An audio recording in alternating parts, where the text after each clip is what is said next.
Welcome to another edition of the Hail to Michigan podcast. I am your host, Ronnie Harder, and today I am joined by my two gracious co-hosts on this wonderful Monday after a huge win against Ohio State. Contown, how are you, my friend? I'm doing great. I feel bulletproof right now, not only because of the extra layer of fat I added over the Thanksgiving holiday, but also coming off that huge win, first time in 10 years. Can't tell me anything right now. Still feel like I'm on top of the world. It's an amazing feeling. Matt, how are you? Doing good. Feel the same. Voice is pretty much back to normal. Was not great yesterday. You were at home, no? Yeah, we had a little event yesterday afternoon, but I was home most of the day. And yeah, Saturday went out for a little while. Yeah, the feeling is unmatched. I've never felt like this before after a Michigan win. It was absolutely great. It was a 42-27 just domination from Michigan. It's Ohio State. They dominated Ohio State in the trenches. The running game was spectacular. Hassan Haskins had 169 yards rushing, 5 touchdowns. Aiden had 3 sacks, I think, during the game. So it was just a lot of great things that happened. Legacies were made, and lots of players that don't have to pay for anything ever again in Ann Arbor. That's for sure. Matt, we're going to start with you. What was your big picture takeaway from this game? I think you said it a little bit there. Just the physical nature with which, especially the offense, but the defense too. Just controlling the line of scrimmage on both sides of the ball. I can't remember the last time Michigan won both the offensive line and then the defensive line matchup. It's been a long time. 16, I think the defensive line controlled the game, but the offensive line, I think they had under 100 yards rushing that day. So it's been a long time since Michigan really dominated both sides of the ball at the line of scrimmage. And God, it was fun to watch. I went back through the highlights again today, and Haskins did play a great game, but these were some gaping holes. Yeah, I've gone through like three times now. The highlights. It's that was I think the biggest takeaway for me. Obviously the plan that we'll get into a little bit here on both, the offensive game plan and the defensive game plan I thought were both excellent. Yeah. I actually asked a question to a buddy yesterday, like, which coordinator had a better day? And he's like, does the answer really matter? Like they both. Yes, the answer is yes. So yeah, I think I think the big takeaway was just the physical nature. I mean, I've heard it said a few times, but this is what, when Michigan hired Jim Harbaugh, this was what I had in mind of what it would eventually be. Absolutely. Then I thought it happened a little quicker, but it's here. And they controlled the game at the line of scrimmage, which was a welcome change. That was some 49ers level stuff that we saw on Saturday, like stuff that we would see in like 2012 from the 49ers on their way to a Super Bowl. Just their offensive line just completely dominating, the defensive line completely stopping everybody in front of them. It was great to see, honestly. Yeah, it reminded me of the Stanford USC games a lot when Jim was there. Just you come in like as the underdog or the supposedly less talented team, and you just hit them right in the mouth. Mm-hmm. Yeah. Mm-hmm. I think that was one thing a lot of people pointed out. Michigan was going to have a chance over the cracks in this Ohio State team going to do it, and I think made mention of it last week. But I know others in the national media did. It's like, is this Ohio State team going to be as tough as this Michigan team is? Because it's a younger Ohio State team. There are newer faces. It's in Ann Arbor. It's going to be in the snow. Like, can Michigan just go out there and out tough this team? And they did. They bullied them. When that skirmish broke out in the south end zone, right when Brown ripped Wilson's helmet off, like Keegan and Stuber were in his face immediately. Eric Hall ran over, and Brown didn't want any smoke. He immediately backed down. Like, Michigan was just the bully on the field Saturday, and Michigan hasn't been the bully in this rivalry in quite a few years. So it just honestly seemed like really frustration. It was frustration, and it seemed like they were confident. A lot of times Michigan has taken the field in this game and not felt like they had the confidence to go toe to toe with Ohio State, and they just felt like they knew they were going to do this today. I mean, and that's how it was in the tunnel when they were going into halftime. Like, to be honest, Michigan started that. Yeah. If you saw Kirk Herbstreit's video, like, you could hear Michigan like going up the tunnel and saying a bunch of stuff to Ohio State, and then Ohio State started tripping back, and that's how it really all began. It's just a different confidence level that I see from Michigan right now that I've never seen before, even from the 2016 team. Like, 2016 team was like all about business, but 2021 is all about business, but they're letting people know that they're all about business as well. And that's really just the big difference with this team in comparison to other Harbaugh teams at Michigan. Yeah, I think some of that stuff like sometimes gets like overplayed, I guess, I think sometimes the national media takes that and runs with it. But when you see it over and over with this team, the Wisconsin, the jump around thing, the Nebraska. Yeah, like this game, and it just like it felt different. And did it make the difference on the scoreboard? I can't say for sure, but it felt different. And I kept yelling in the fourth quarter, like, Ohio State doesn't know what to do, and that's how it felt. Like they were confused. Yeah, it felt like they got punched and they were just dizzy.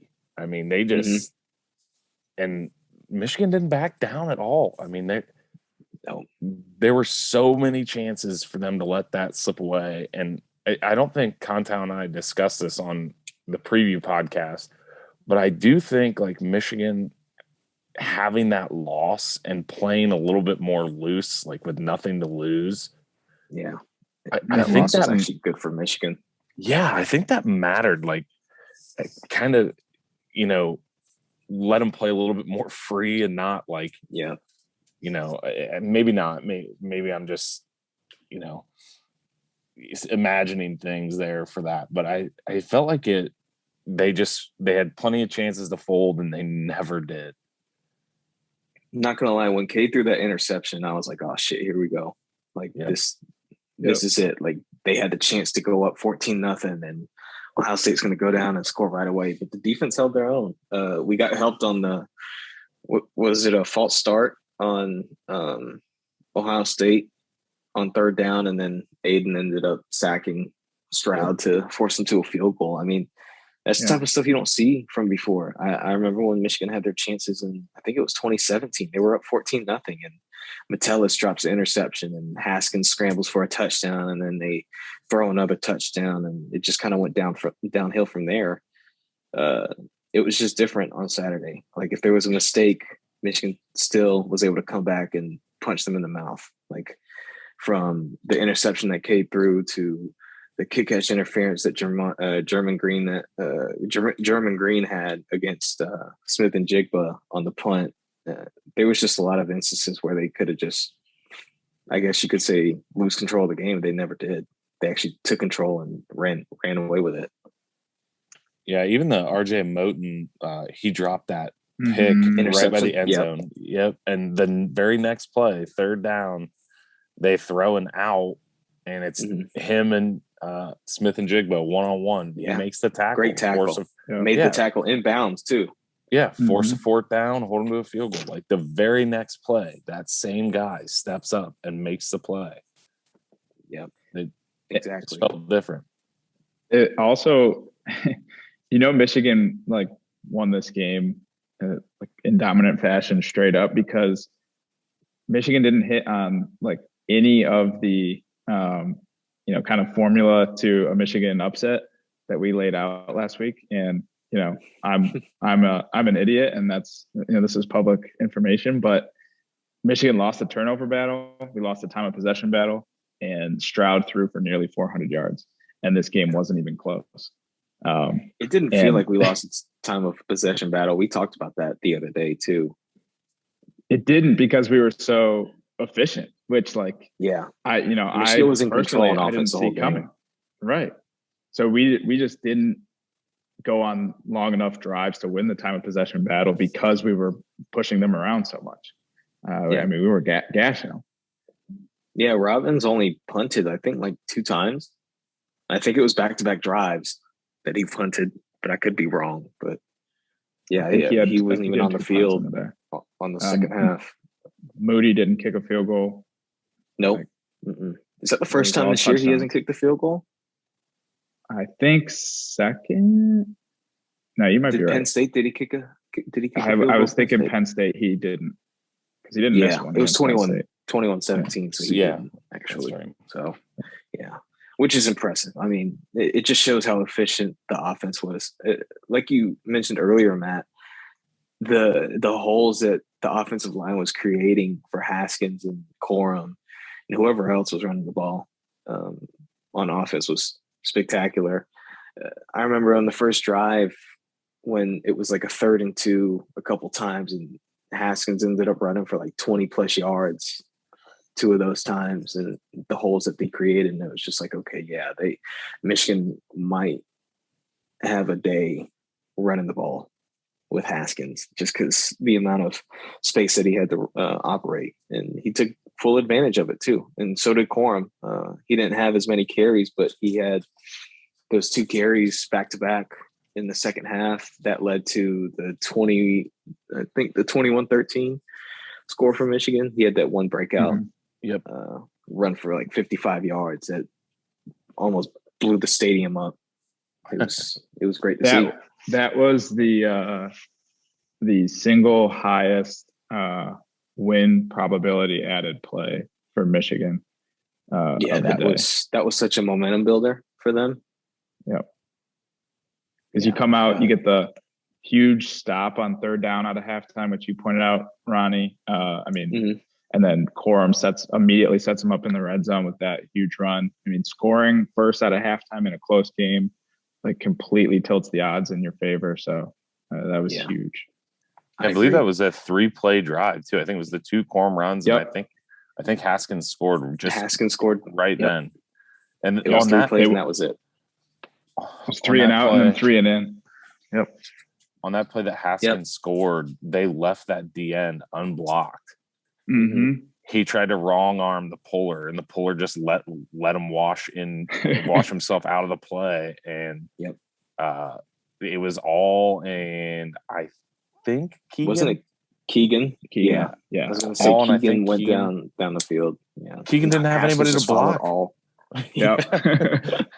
It was funny. When I saw it live, I was like, was that some kind of inverted it almost looked like bash but it was front side, they left the DN unblocked, but it was just a regular counter look, and Keegan had no one to block.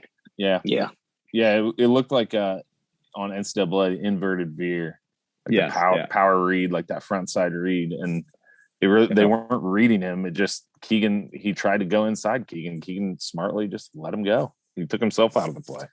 We talked about that a little bit on the preview. That was a defensive end, but their linebackers are more athlete than linebacker.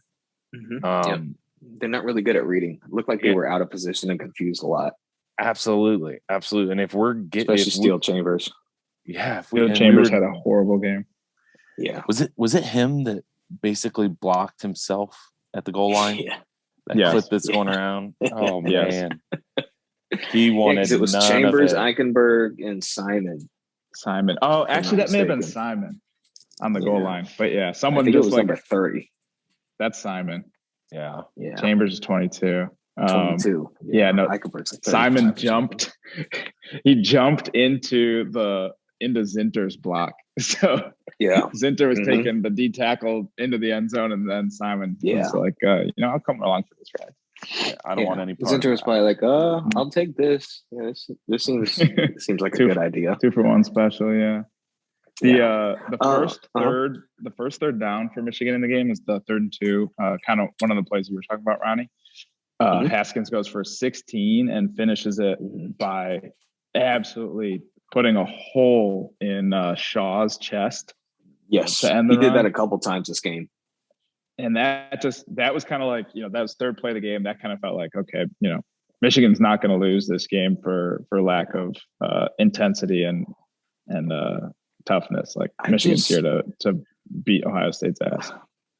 I'm honestly so surprised, and I hate saying this because we know how high level of a program Michigan is, but I was honestly just genuinely surprised at how much more physical and like just physically dominant Michigan was in comparison to Ohio State. It was like Ohio State hadn't lifted weights all year.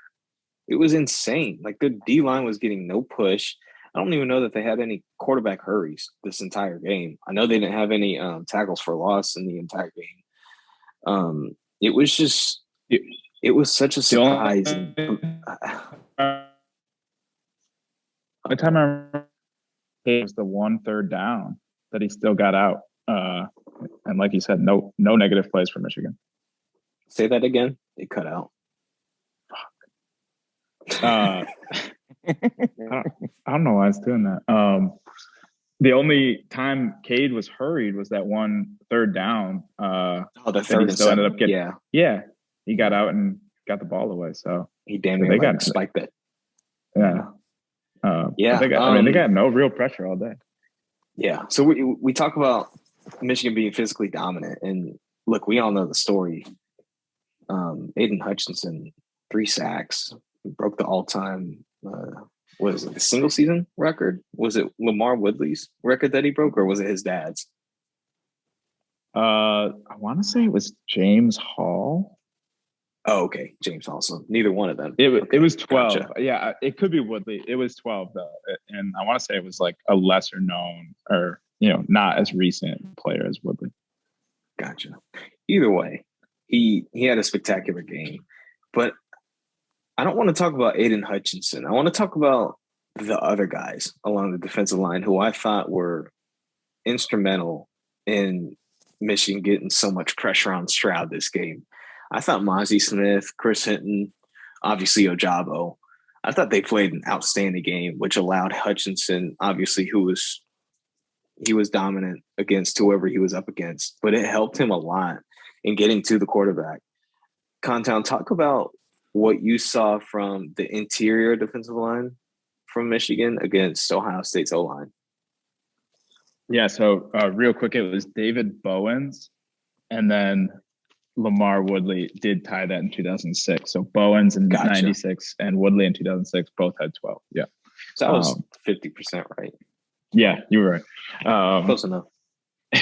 But yeah, no, I was really impressed with both Smith and Hinton. Just the fact that Michigan was able to play so much of the game in their nickel package against one of, if not the best offensive line in college football, at least as far as you look at different metrics and grading goes. Ohio State's line is right there with the best in college football. And for Michigan to be able to spend so much of the day in nickel really is a testament to Mazzie and to Chris Hinton. Their stats aren't going to pop off the page, but in this system, a lot of the interior D-line's job is to not get moved in double teams. Hold your own in Ohio State's such a heavy zone team. Hold your own in zone. Don't get moved, and let the edge players and the middle linebackers clean things up. And they did that. I thought Mike Morris had the rotational guys and the more substitution guys had really big days. It was a complete team effort for Michigan's front. I thought Mike Morris had a few big plays on the day. Donovan Jeter has really come on the last 3 weeks here. He had a huge play, huge tackle for loss. Yeah, I mean, I Michigan's thought Morris front. played well too. Yeah, I think Morris had a really good game. He got a piece of the pass, Stroud's pass on a third down, that forced a punt. I mean, it was a total team effort, and this is the kind of depth that we talked about at the very beginning of the season. We talked about Michigan's front should be pretty good at the starter level, but health is going to be so key because we don't know what the depth is like. But come down to this game where you're facing maybe the best offensive line in the country, and the depth kind of showed out. Michigan's rotational guys played huge roles in this game and went toe to toe with the very, very best opponent they're going to see all year. So really outstanding effort. The box score numbers are going to go to the linebackers, but the interior D line played one of their better games of the year, considering the opponent. Really exceeded expectations as a whole unit this year. What about you, Matt? Yeah, one of the things we mentioned preseason was when they play that nickel, the D tackles actually have some depth. But if we had to play that kind of base 3-4, it was like, you got to the second team, you got, we were getting a little nervous about it. And it's like, okay, well, if they're playing well enough, I mean, Julius Welskoff is the fifth D tackle. And I think we all think he can play. I mean, Jenkins didn't even really, not that I noticed, at least play at all. And we all think, I mean, he's shown flashes this year. So if they can stay in nickel, that the depth there is better. And it really showed. Contown really said it well there. I mean, it really showed. I can't say enough about Donovan Jeter. He'd be a fifth-year guy now. Would he be fifth? Guy. Yes, I think he was 17 class. Yep. I was going to say sixth, but fifth-year guy now that for the last three games of your fifth season to be the three biggest. I mean, he doesn't get any better than that. So I thought the linebackers played better than I anticipated. I was surprised at their play. Yeah, we talked a little bit about in the lead up to it about maybe playing a 5-1 more so, and they really didn't do that a bunch. They actually played Morris just inside on the regular nickel more than typical. There were a lot of snaps with Hutch, Morris, and Ojabo all on the field, and I think that's the most dominant unit. The linebackers, I noticed Junior a lot. He was around the ball a lot, and then Ross's play on 3rd and 2. Were they most underrated play of the game? Were they in a 5-1-5 on that play? I don't think so. I don't think so. I think it was a 4-2.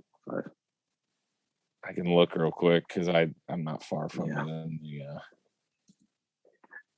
Morris even stood up a couple times too. He made that crucial bat down. Against Stroud on 3rd and 7, I think. Yep, and you could if tell he didn't Harbaugh, bat that down, that would have been a big play. Yeah, they put the camera right to Harbaugh, and he said big play or something. Yeah, you knew how big it was. Like that was huge. He was like, "Great job, Mo." Yeah. I thought the defensive front played pretty well. Especially when you consider their offensive line. I mean, DeJuan Jones got benched in this game. Yeah, he was horrendous. That's actually kind of what I was anticipating as well. I just don't see it with him. Like everybody talked about him as like a potential 1st-round pick next year, and it's just like he's big and slow. I don't get it. Yeah, they moved Petit Friere over, and they moved Mumford back out. I didn't see who they brought in at left guard. Yeah. I don't know. Maybe a backup center. Oh, Donovan Jackson came in. Yeah, that's what I thought. That's right. You're right. He was like a former 5-star last year or something. Yeah, Texas kid, right? Yep. Yeah. Yeah, because Munford was at left tackle when Aiden Hutchinson ended his football career. It was a that was 5-1-5. I thought that was a 5-1-5 on the Ross because I was like, they just let Ross knife. It was a was 4-2-5, but then Colson came down as like the edge guy, anticipating that maybe they were going to run Henderson on the outside. Okay. So it was a 4-2-5. Then they moved him down. Okay. It looks like the strong side. So, but either way, that was an underrated play by Ross. I thought that was an underrated play. I thought Harold stuffing Henderson on the edge was another underrated play because if he got past Harold somehow, or if Harold just didn't set the edge, he was going to be gone for at least 20 yards because there was nobody behind. Yeah, Henderson was he was a problem when he got to the second level, but Michigan did a really good job of not letting him get to the second level, and he wasn't. He's a true freshman, and he's been spectacular for a true freshman this year. But he's not at the level yet where he was making plays when the O-line wasn't creating massive holes for him. So this wasn't J.K. Dobbins in 2019. Right. Credit to Michigan's front for making it as hard as possible for Ohio State's running game in that regard. They didn't rush for 100 yards. Yeah, I know. Let alone 100 points. 94 yards if you don't 94 yards if you don't count CJ Stroud's -30 that he had. Jeez. So, what do you guys think of their cornerback play, or just DV play in general? I thought they held their own against by far the best wide receiver group that they're going to face all year. Yeah, I thought the corners were like really good, as you said, Ronnie, for given the level of competition, especially when they were in man coverage, they were good. Excellent. Of course, they made a couple spectacular plays. They're all going to be all of Ohio State's receivers are first round draft picks, and it was evident why. But like Olave might be a first round pick, but still, your point. Yeah, still made like he's an excellent receiver. Yeah, and like Stroud ends up with close to 400 yards, but he missed some throws because of excellent coverage. Some catches that were made in spite of us having excellent coverage. I mean, the one deep ball down the Michigan sideline was an insane catch by Garrett Wilson. Olave? Wilson. The chunk play that Wilson caught over DJ Turner, like Turner had perfect coverage, nothing you could do. And the touchdown, the first touchdown for Ohio State was a great catch too. Yep. Smith and Jigba made that one ridiculous catch against, I think it was Turner. Turner got bullied a little bit. That was third 19. Yeah, that was just stupid, honestly. I mean, that was the ridiculous. The fourth down catch that they didn't review. The stadium was going nuts because they didn't review it. But that slant up the middle. But he caught that, right? Like he caught it. I don't know. We didn't get a replay. They went the commercial, like always. They showed it a little on replay in the stadium, and like after the fact because they hurried up to get the snap off. But I actually think he did catch that pass. That's my biggest pet peeve was Fox. They don't show the big replays. They didn't show Donovan Edwards' catch, whether he was out of bounds or not on the sideline. They just went straight to the punt. Yeah, he was out of bounds. It was like was he slightly? Gotcha. Yeah, slightly too strong for a back shoulder throw, but a fantastic catch. Yeah, that was for sure. Yeah, I think it's interesting to say that when a quarterback throws for nearly 400, that you come away feeling pretty good about the pass coverage, but they had some easy stuff, which was usually when they were in zone and kind of giving up the 5 yard kind of underneath route. But everything that was anything more than I'll say 10 yards was extremely difficult. and they made plays, their receivers did, but you know, when you take into context of what this secondary was last year and how they played in this game against this receiving core, Yeah. you know, I find it hard to walk away from it and not be just extremely excited with how they played. I mean, the run defense played better than anticipated. And that certainly helped that they didn't have a whole lot of a run game to lean on. But the corners, the safeties, I mean, Dax was involved a bunch. Rod Moore, Moten both made some big tackles. You know, I think one guy that we've talked about before, but when it's a safety like Brad Hawkins is, and you don't ever really see him, that's usually pretty good. And I can't say he was locked down. I didn't notice him, but when you don't notice him, it's like, oh, okay, well, they never completed anything on him. So when you don't notice a DB, that's a good thing. If you don't notice a D lineman, that's a bad thing. Yes. So I think overall, they played about 7 guys on the back end, and you know, it's hard to say. They kept everything underneath. Yeah, it's hard to say like anybody played bad. Yards per catch wise, I think all 3 of the big 3 for them average on the year over 15 yards per catch, and none of them had 13 in this game. Yeah. So that's pretty the most good. Was Olave at 12.6. Yep. So I mean, there was a couple considering how they are. There's a couple plays where you know, we lined up and it looked like, you know, they would have trips to the wide side, and it looked like we had like way too few people out there for coverage. It looked like we were in like the widest cover 2, like 2 high shell in the world. And then we rolled into cover 3, but it was kind of like old, you know, Michigan fan scars of like, oh my God, you know, I can see this from my seat. We're about to get toasted. And it was just, you know, perfect call, rolled into the right coverage. I mean, just a testament to, you know, the defense that Mike McDonald has adapted for this team, and his calls Saturday. It just like feels so refreshing to sit in the stands and like not have to worry that, you know, what I'm seeing pre-snap is because either the guys don't know the call or they're not, you know, the call isn't, the guys aren't being well coached and put in the good positions to succeed. It's not, you know, it's not predictable. If you see something weird pre-snap, it's because it's planned, and they're about to roll into something really nice. So I agree. They got him the one time on that roll. Ojabo was like, I think it was Smith and Jigba, but I can't remember for sure. Yeah, it was. You talking about when he lined up against Smith and Jigba? Yeah, he was basically covering him up the seam, and I was like, "Oh no!" I almost punched the TV. Yeah, like this is not good.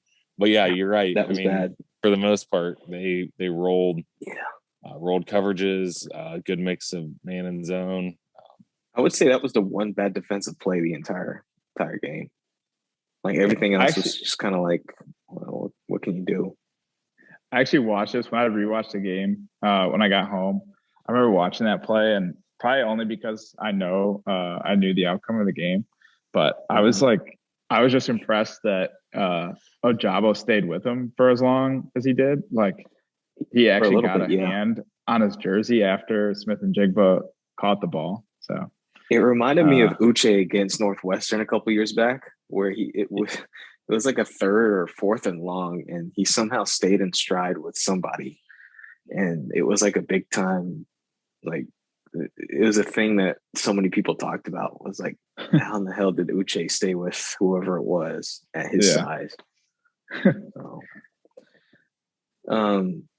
So let's talk about big picture for Michigan going forward against a team like Ohio State. Obviously, they won the Big Ten East this year. They're on their way to Big Ten championship game against Iowa this week, which we'll preview later on in the week. But as for Michigan and Ohio State, what do you think this means going forward in terms of recruiting, in terms of their confidence on how they match up against Ohio State now? What do you think, Matt? Yeah, I think one of the things that has been talked about, a whole bunch with some of the, I'll call it Harbaugh frustration, but kind of the Harbaugh narrative, I guess, has been talked, revolving around recruiting and kind of taking that next step to become part of the playoff contenders. And I don't think, one game means they're going to move into, a top 3 class year in, year out. But I do think, having more to sell on, as a whole, I think one of the big struggles that the playoff has created is it's created a little bit of you can only go to one school in each conference. Everyone, if you want to play in the ACC, you got to go to Clemson. If you want to play in the Big Ten, you want to go to the playoff, you got to go to Ohio State. Well, Michigan has the chance this weekend to change that. Exactly. And I think Michigan has a lot to sell on its own. And when you have the chance to kind of take that next step, and you get over one of the hurdles that's been standing in your way from, playoff contention, from top 5 class type situations, I think it's huge. May not see payoff right away in the 2022 class, but 2023 they could have. You never know. 2022 with all these coaching changes and everything, and some of the recruits that they had in from the 22 class for this game, you never know what could happen. And they could end up with 2 of the top offensive tackles, one of the best players in the nation with Damani, and Keon Sapp could flip, Zeke Berry could come over. I mean, you never know. Yeah, absolutely. It could happen even quicker than anticipated. But I just think overall, when you have a program like Michigan, and you've seen Notre Dame take a little bit of a step with their playoff appearances, I think Michigan can do very similar. I think they have the staff in place to take advantage of this situation. So I think getting over that hurdle, whether that means the rivalry is renewed and it'll be, back to a 60-40 or 50-50 split, I don't know, but getting better players is one way to get back to a 50-50 split in this rivalry. And getting over this hump is a big deal and big step in order to get, better players, better classes. And they've got a pretty good team right now too. So. Yep. Yeah, I think exactly like Matt was saying, it's proof of concept, right? Like, I feel like this time every year, Michigan, after Ohio State, Michigan is spending the first 3 weeks of December, telling recruits that, they're the ones that need to come to Michigan to get us over the hump, that we can do it. We just need them, and, make the right changes and we'll get there. And, that works, especially early in a coach's tenure. You talk about recruiting, you talk about like the new coach bump, right? But like in years 5 and 6 and 7, I feel like that probably starts to wear off, right? And eventually you just have to do it. And like Michigan did it. Like, this is, now you can walk into any home, any kid that is also considering Ohio State, or that is, only considering schools that legitimately can win their conference and go to the playoff. And Michigan can say they can do those things because of this weekend. And, there were guys in attendance this weekend who are considering both Michigan and Ohio State, or who are waiting for Michigan to take the next step into the playoff tier level of college football. And they watched Michigan do it. So, I think proof of concept goes so far in recruiting, especially like as Matt said in the playoff era where there's like 6 to 8 teams really in any given year who are competing to play in the 3 final games that matter, and all the kids want to go to those 6 to 8 programs. Like, how do you prove to a kid that has never seen you be one of those 6 to 8 programs that you are one of them? And Michigan has kind of been in that position going into the Ohio State game before, like 2016, 2018. But then, we've seen the results up till now. So to get over that hump is, I think it's everything. It can put Michigan in a recruiting tier where you can expect it to get back to a 50-50 split in the series because the talent gap is closed. And because, you're hiring bright minds like we think Michigan is doing with guys like Gaddis and Weiss and McDonald and the other changes they've made to the staff this year. But it takes the Jimmies and Joes too. And this win should pay off in the future in that regard. And then I do think the confidence for the current players is a big part too. Yep. You take the field, through before this game, the last Michigan teams that have taken the field to play in this rivalry, I haven't seen Michigan win this game since like before they started driver's ed. Like, it's been a long time, probably before a lot of them were even like super big football fans, since Michigan was dominating or even in this rivalry. So now every future Michigan football team can take the field knowing that they can do this, that they can play toe to toe with these guys, and that they can push them around, if they come correct. So I think it's just as big of a bonus or a boost for the next few matchups with Ohio State, because everyone that was on this team is going to come back and know that they can beat this big bad rival down south. Yeah, I mean, everybody talks about how Ohio State's so young, and Michigan's young too. I mean, they bring back pretty much everybody on offense next year, with the exception of I think 3 guys: Haskins, Stuber, and Vistardis. But they're going to be replaced by players that have extensive experience, and some of them that have started games this year. So the offense will be even better going into next year. Who knows what the quarterback situation will be next year as well, but I'm confident with either guy taking the lead. And then on defense, there's going to be some missing pieces for sure, but mostly everybody's going to be coming back as well. So that's a really big confidence booster for them to win in the fashion that they did. The recruiting momentum that they're going to have. I mean, Michigan has a ton to offer as a program. You're talking about the number 1 public school in America, the number 1 college town in America, some of the best facilities. They have unlimited money. There's rumors now that they're offering some serious lucrative NIL deals for some of these recruits that came in this past weekend. So that's even more enticing for big time recruits, and that'll get Michigan back to, top 10 status consistently on the recruiting trail. It's not a must, in my opinion, because most of the guys that they beat Ohio State with this year and all the success from this year is from the 2018 and 2019 class. And I think they were like 18th and 14th respectively in those years. I think the 18 class actually finished outside the top 20. Yep. Outside the top 20. So that's even more impressive. Looking back at it. So it's been maybe the most productive class under Harbaugh. Oh yeah. I don't even think it's a question. I think 2018 is most productive, with 2019 being right behind. Mm-hmm. But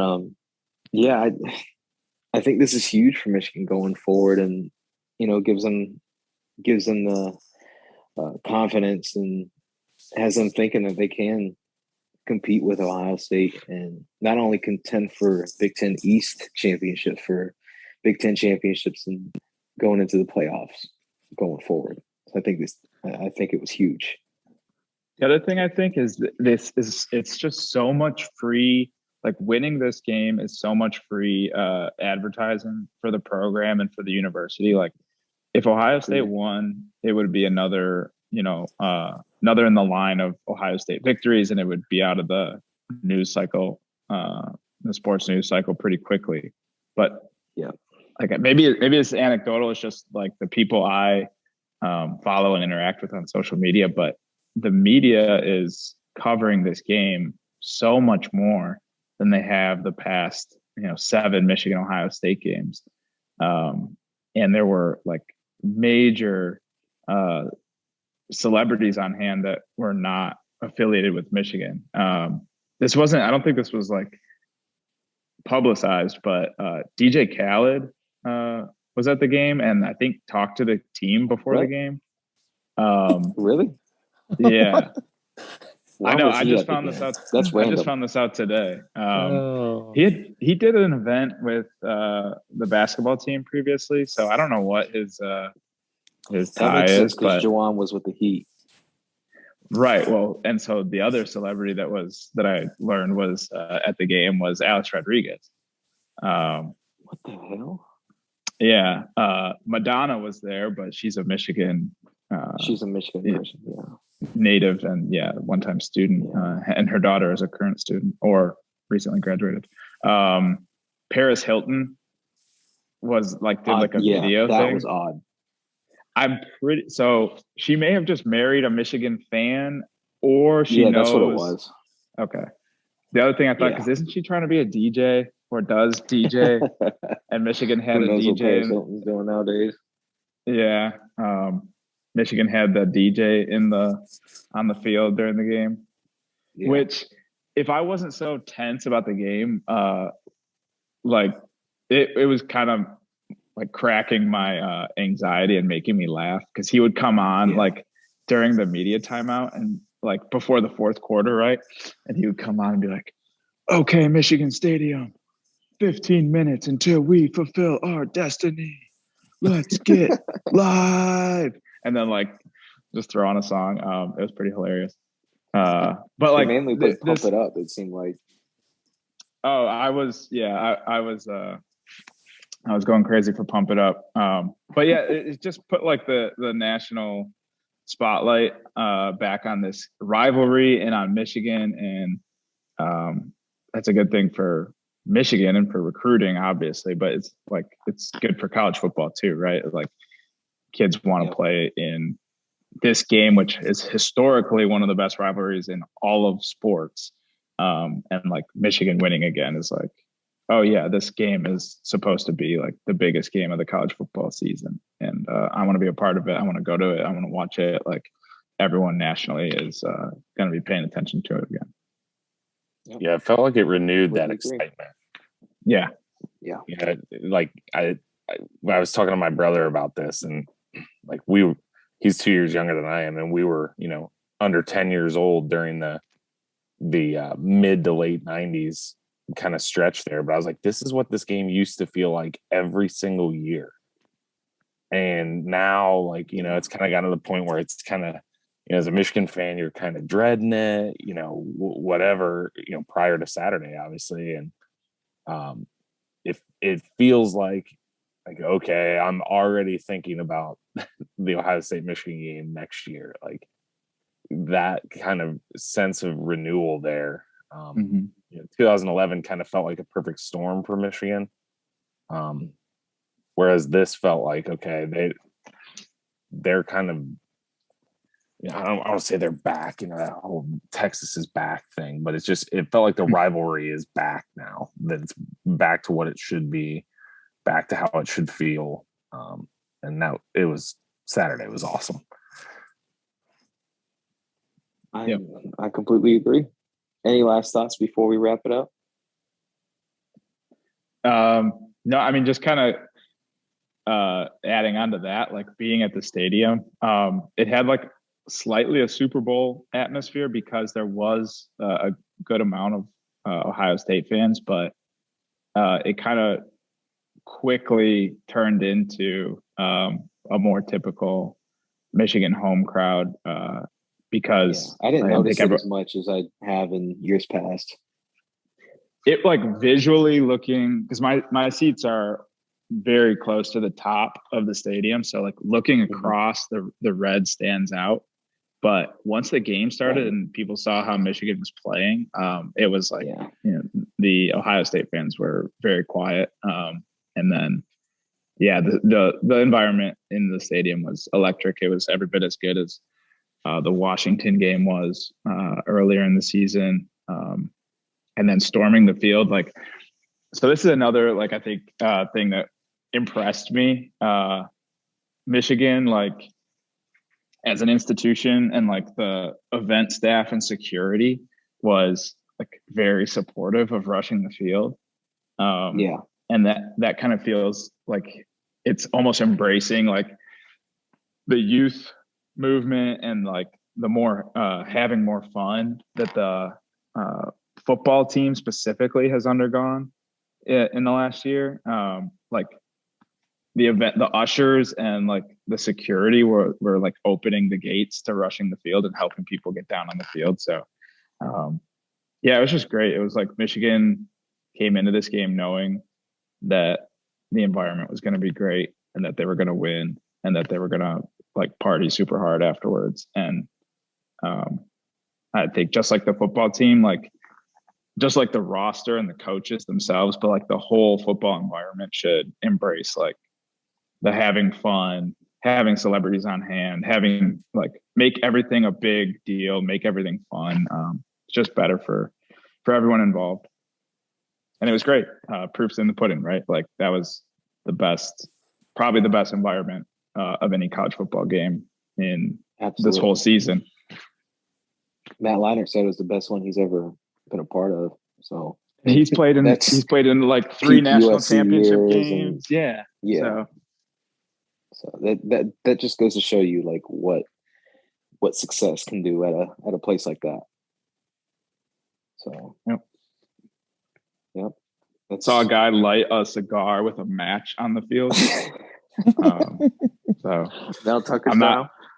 I'm not snitching. I just thought it was impressive that dude, he had it planned, right? He knew we were going to win. He brought a single, a little matchbox and a single stogie, and he fired that shit up at midfield.